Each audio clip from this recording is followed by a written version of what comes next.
meet you. Now, another thing you should know about me, besides the fact that I have Down syndrome, is that I am a swimmer. I am a long-distance, open water swimmer. A really long-distance swimmer. In fact, I can probably swim much longer and much farther than anyone here in this room. I may not be faster than you at the start, but I will outlast you on time and distance any day of the week. Now, if any of you are thinking about taking me up on a challenge, you should know I have some pretty big open water swims on my resume.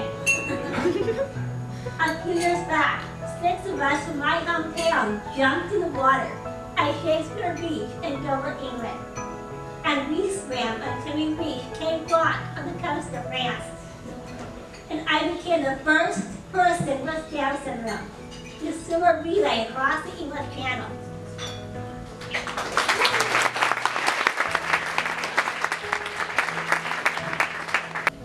I swim 2 miles a day before I head off for my job at Providence Health Services in Portland, Oregon, where I live. That's right, I have a good paying job because I was able to graduate from high school with a regular high school diploma. And then I was honored to earn a 2-year college degree from Portland Community College. Nothing special, just a regular 2-year Associate of Science degree. Now, I want to make sure you know that I am not the exception for people with Down syndrome. You see, if you put your head up and look around, you will see and hear and read about the phenomenal accomplishments of those of us living with Down syndrome all around the world. You will learn about people who are graduating from their high schools, some going on to colleges. Stories are pouring into websites and Facebook pages all around the world, celebrating the phenomenal accomplishments of people with Down syndrome. People who have fought on the odds and are living and growing and contributing in the communities where they live. You'll probably read about the 17-year-old open water swimmer in Italy. Last summer, he was at the beach with his dad. They both saw 2 young girls being swept out to sea with a riptide. They didn't hesitate. The lifeguards were too far away. They both dove in and reached the girls. Luckily, the 17-year-old had life-saving training, and he knew just what to do. So he and his dad brought the girls ashore, just as the lifeguards arrived. Both girls would not have made it to safety without that 17-year-old and his dad. Oh, did I mention that 17-year-old has Down syndrome? You will read about some talented actors and musicians, golfers, surfers, hockey players, fashion models and fashion designers, hard-working employees, public speakers, open water swimmers, and even some who escaped from Alcatraz. All showing what is possible with a full and inclusive life in the communities where they live. Families have already started turning their backs on placing babies with Down syndrome into institutions, which was often the advice 60 years ago. Instead, they brought their babies home and raised them with their brothers and sisters. But the neighborhood school was still out of reach for them. However, families ignored those who said, "We couldn't learn." They pulled together with all the friends and supporters they could list. They started knocking down doors, pulling out all stops, standing up for our rights, and getting legislation passed that allowed people like me into the classrooms of the 80s and 90s. And then we started getting into classrooms all around the world. For many of those families, it was too late with their children, but they made it happen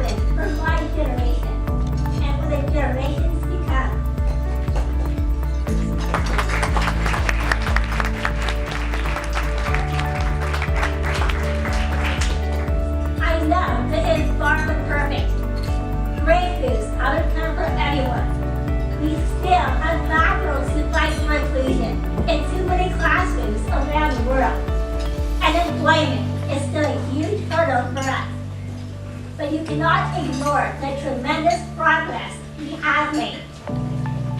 Scientific breakthroughs in medical care, along with education and inclusion in the classroom, have paved the way for us to be included in this world.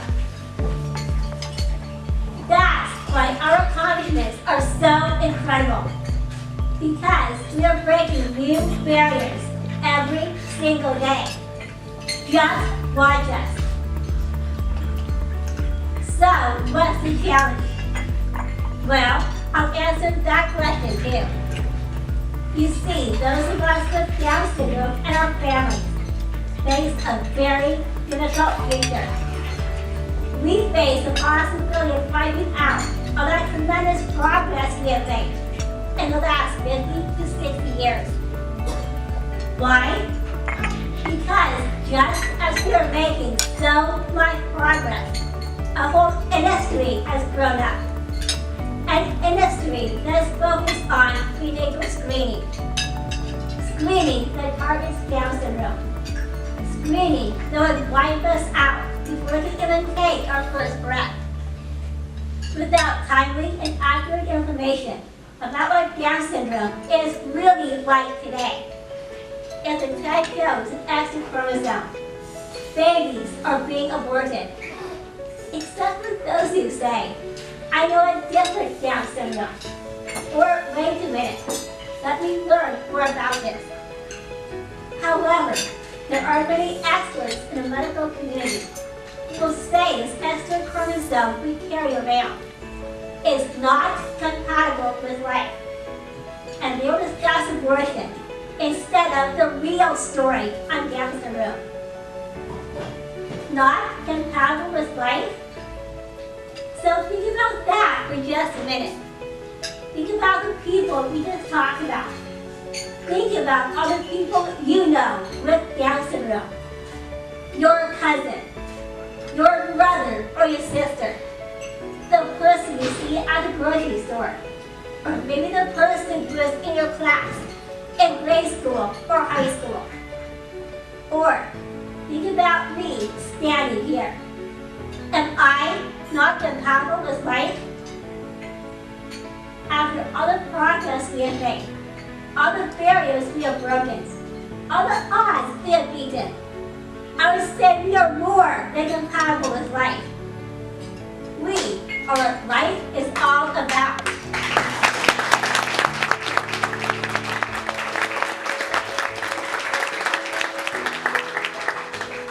Our lives are worth living. Our lives are worth learning about. Our lives are worth saving. When Dr. Hiromi Hyun and his team first discovered our extra chromosome, they wanted medical researchers to use that discovery to find ways to improve our lives, not prevent them in the first place. Well, thankfully, we have some phenomenal medical research teams all around the world racing to outrun the prenatal testing industry. And to do just that, improve our lives. They don't want to wipe us out, ladies and gentlemen. They want to fix what is getting in our way. And they are also pushing Congress to increase the budgets for Down syndrome research at the National Institutes of Health. And there is so much more to do. It was a wave of humanity that lifted us out of institutions, brought us home, got us into schools, included us in the community of life. And it will require another wave of humanity to stop the targeting of Down syndrome all around the world. It will require people like you to stand up for us and with us, and to help us show the world that Down syndrome is a life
in your life? In my life, my parents.